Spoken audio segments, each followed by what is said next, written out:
Hey, Moondog here. Welcome back to Moondog R&D, and today we're going to be taking a look at this cool little thing. This is a night vision monocular. Now, you may be familiar with night vision from video games and movies. You one ugly motherfucker. Well, this is a consumer budget version. Of course, it's a couple $100s, but it is budget because it is far cheaper than the $3,000–$4,000 systems that the US military uses. Now, OneLeaf Technologies sent me this to test and evaluate. They designed this to fit on both rifle scopes as well as used handheld as a monocular. But not only can you see at night, you can record at night because this is also a night vision camera. And we're going to take a look at how well that works at night in the dark on this episode of Moondog R&D.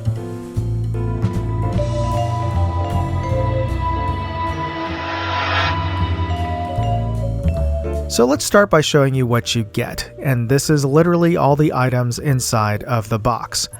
If you prefer a more traditional unboxing video where I open up the package in real time and kind of fumble and figure out what's inside, well, please let me know in the comments and I'll try to incorporate that into my next review video. Now, not shown in this photo is the battery. It comes pre-installed with a Samsung 18650 rechargeable lithium battery. You do have to take out the little paper insert inside of the battery compartment before using. Alright, I want to quickly go over some of the features of this camera here. There are some physical features such as the fact that the battery compartment is here. It's sealed with an O-ring cap, and but the unit can also be powered via USB through to an external battery. The battery cover, or I should say the port cover, is on the side here, and that also includes the area where you put the SD card. It comes with a 32 gigabyte SD card, and you can put up, I believe, up to 128 gigabyte card in there, and there is the micro USB port. There's also a 3.5 millimeter headphone port. I presume that's to listen to video that you've recorded. I'm not sure why you would need it otherwise. I think most people will be downloading their footage to a computer, but I suppose if you're on a hunt and you just want to review something and share it with your friends at the cabin or what have you, I suppose you can bring a pair of earbuds and plug it in there. I don't know, whatever. If you have an idea of why you'd want that, please leave me a comment. So some of the other physical features here, this is your main focus wheel here, and this is your diopter focus. I have a little bit of nearsightedness, and of course many people do. You can adjust the diopter so you can see the LCD screen clearly. You're basically looking through this, and it does come with various length eye cuffs here, so you can back off a bit if you have a higher recoiling rifle, or you just need that extra eye relief to see the screen clearly. It's similar to, for those of us of a certain age who've used handy cams, video cameras, to have to look through the viewfinder on your handy cams and just look at it, because basically you're looking at a miniature video camera here. There is a collar here, and you attach that, and you can detach it. There's a detach button there. Rotate it out. It's bayonet style, so it just rotates in and clicks in. It's very secure feeling. It comes with 3 different diameter collars, and you put this onto your scope eyepiece, and then it just attaches on like that in a snap. This is a laser, actually a laser designator, and there's a button there. You press that and it lasers out to where you're pointing. This top lens here is the IR illuminator. It's basically an infrared flashlight. So those are the key features, and I think it's about time we take it out at night, and I'm going to record footage with the unit itself so you can see exactly what I'm seeing. We're here at Glen Park Canyon in San Francisco, and it is quite dark here.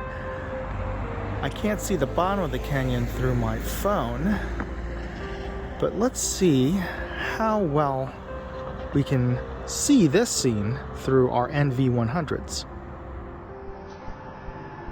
Okay, so we're looking at the camera here, and you can hear me through the built-in microphone.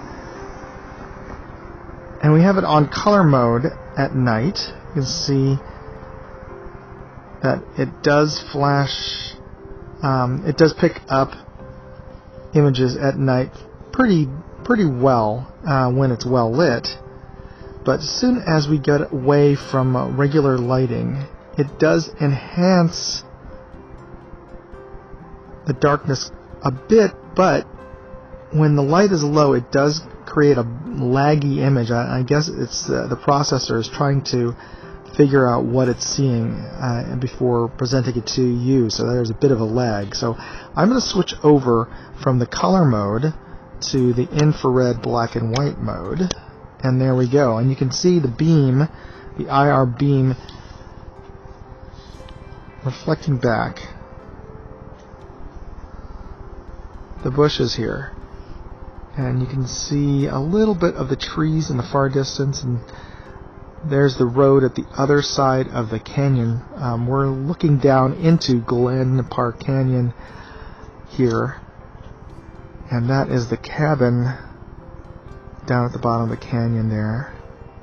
And we can also, if we pan over, those are Park Services trucks down at the bottom of the canyon there, about 200 yards, 150 yards down range. And I'm going to adjust the beam here and make it a much more narrow focus beam. See if we can get a bit of the... Well, that's the car coming up the road. Kind of blinded the transmitter there, but yeah, the beam is... Oh, I think we're getting some reflection off of a little bit of the moisture in the air because this is San Francisco. It is kind of foggy. Now you can also adjust the intensity of the IR beam, and I'm going to bring it up here. It's almost too bright. We're getting I guess we're getting a lot of reflection from the moisture in the air. You can actually see it floating around you. That is essentially fog. San Francisco fog, kind of messing up the infrared there, but you can see that the ground near us about 10 yards away is quite bright now with this higher intensity beam here. And we can see the trees down there at the canyon a little more clearly with a higher intensity beam. And there are a couple of cycled through. There we go, back to the low intensity setting.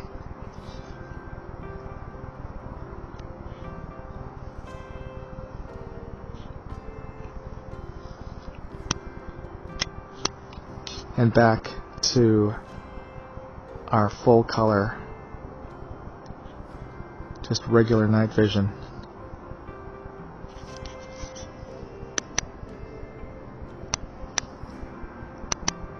And you can see the laser quite clearly.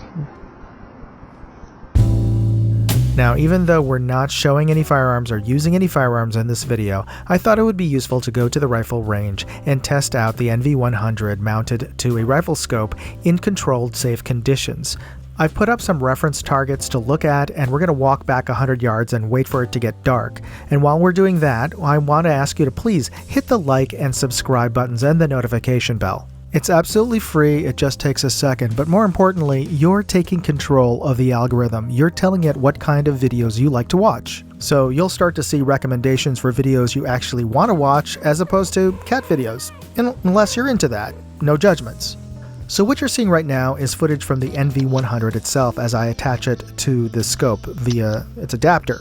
And once attached, you adjust the focus ring on the camera itself so that you can get as clear of an image through the scope as possible. And we can see our reference targets, which includes paper targets that are posted up, as well as a Meowth doll, which is our stand-in for a raccoon or possum at this distance.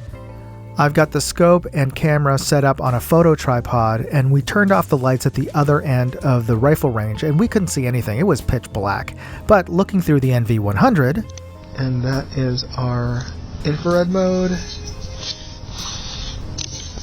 And turning on the illuminator. There we go. But that is our beam. And I'm going to just adjust the zoom on the top of the illuminator, and you can see it does change the intensity. So As we can see here, at this distance I can easily make out objects the size of small game, and the manufacturer claims you can illuminate objects out to 300 yards, so based on this test, I can believe that. So there you go, the NV100. It certainly works a lot better than I was expecting it to, especially at long range, whether as a handheld monocular or attached to a rifle scope. If you're interested in picking one up, you can find more information and product links on my blog, moondogindustries.com. Use those links, it'll help support this channel, and please hit the like and subscribe buttons. Thanks again for watching. Moondog, out. Hey, if you enjoyed this video, please share it on forums, Facebook, Reddit, TikTok, Instagram, Twitter, MeWe, whatever social media you're on. And if you want to see all of my videos, check out moondogindustries.com.